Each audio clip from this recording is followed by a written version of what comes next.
ভুয়া প্রতিষ্ঠান দেখিয়ে লুট, সাবেক ভূমিমন্ত্রীর ব্যাংকিং জালিয়াতি ও দুর্নীতির চাঞ্চল্যকর তথ্য ফাঁস। স্বৈরাচারীর দোসর সাবেক ভূমিমন্ত্রী সাইফুজ্জামান চৌধুরী জাবেদ ৫,০০০ কোটি টাকার ঋণ নিয়ে বিদেশে পাচার করেছেন। নিজের প্রতিষ্ঠান এবং অস্তিত্বহীন কাগুজে প্রতিষ্ঠানের নামে নেওয়া এই ঋণ ব্যবহার করে তিনি দুবাই, যুক্তরাষ্ট্র ও যুক্তরাজ্যে ৫৯৭টি বাড়ি ক্রয় করেছেন। বিএফআইইউ এর প্রতিবেদন অনুযায়ী জাবেদ এমন কোনো অনৈতিক উপায় অবলম্বন করেননি যা ঋণ ও অর্থ পাচারের ক্ষেত্রে গ্রহণ হয়নি। গত বছরের ৫ আগস্ট আওয়ামী লীগ সরকারের পতনের পর একের পর এক অর্থ পাচার এবং ব্যাংকিং খাতে ঋণ কেলেঙ্কারির তথ্য প্রকাশিত হয়।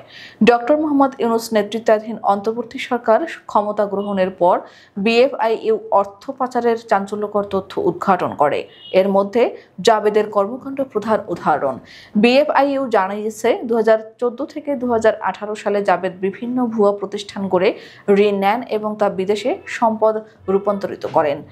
২৩১ ব্যক্তি ও প্রতিষ্ঠানের নামে প্রায় ১৭,০০০ কোটি টাকার ঋণ গ্রহণের মধ্যে এক বড় অংশ তার মূল প্রতিষ্ঠান আরামিড গ্রুপের ব্যাংক হিসাবের মাধ্যমে জমা হয়েছে। এছাড়া হুন্ডি ও ওভার ইনভয়েসিং এর মাধ্যমে অর্থ দুবাই, যুক্তরাষ্ট্র ও যুক্তরাজ্যে পাঠানো হয়েছে।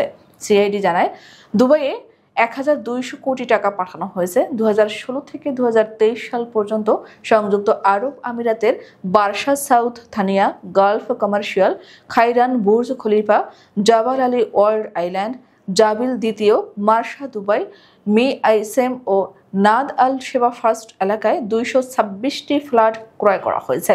এছাড়া স্ত্রী রুকমিলা জামানের নামে দুবাইয়ে ২টি সম্পত্তি রয়েছে। যুক্তরাষ্ট্রে ৩৬০টি বাড়ি রয়েছে যার বাজার মূল্য ৩,৮৪০ কোটি টাকা। যুক্তরাষ্ট্রের ফ্লোরিডা ও নিউ ইয়র্কের ৯টি বাড়ির খোঁজ পাওয়া গেছে। জাবেদ ঋণ জালিয়াতি ঢাকাতে লেয়ারিং কৌশল ব্যবহার করেন। উদাহরণস্বরূপ মডেল ট্রেডিং ও ইমিন্যান্ট ট্রেডার্সের নামে অনুমোদিত ঋণ ছাড়ার পর তা বিভিন্ন কাগজে প্রতিষ্ঠানের ব্যাংক হিসাবের মাধ্যমে পুনঃসমন্বয় করা হয়েছে। একইভাবে SS Trading, Shakil Enterprise, Superior Ready Mix Concrete ও সাবিসা মাল্টি ট্রেডের নামে নেওয়া ঋণ দিয়ে অন্য ব্যাংকের ঋণ পরিশোধ করা হয়েছে, যা ব্যাংকিং রীতিনীতির পরিপন্থী। জাবেদ আরও এক মোবাইল নম্বর ব্যবহার করে ইউসিবি ব্যাংকের ৮ শাখায় ১২টি কোম্পানির ব্যাংক হিসাব খোলেন।